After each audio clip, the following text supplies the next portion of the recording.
शकता सरकारी कर्मचाऱ्यांसाठी महत्त्वाची बातमी, या भत्त्यात केली मोठी कपात. देशभरातील केंद्रीय सरकारी कर्मचाऱ्यांसाठी एक महत्त्वाची बातमी समोर येत आहे. ती म्हणजे केंद्रातील सरकारकडून नुकताच एक मोठा निर्णय घेतला आहे. केंद्र सरकारने आपल्या कर्मचाऱ्यांच्या ड्रेस अलाउन्स संदर्भात एक मोठा निर्णय घेतला असून या निर्णयाचा देशभरातील लाखो कर्मचाऱ्यांना फटका बसणार असल्याचे बोलले जात आहे.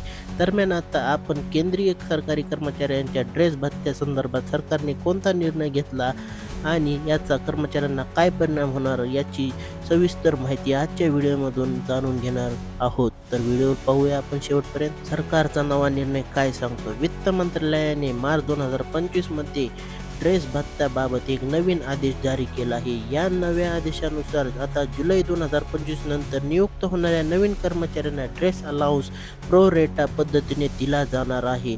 पूर्वीच्या नियमानुसार वर्षात कधीही नियुक्त झालेल्या कर्मचाऱ्यांना संपूर्ण वर्षाचा ड्रेस अलाउन्स दिला जात होता. म्हणजेच जर एखादा कर्मचारी ऑक्टोबर महिन्यात नोकरीवर रुजू झाला तरी देखील त्याला संपूर्ण वर्षाचा ड्रेस भत्ता मिळत होता.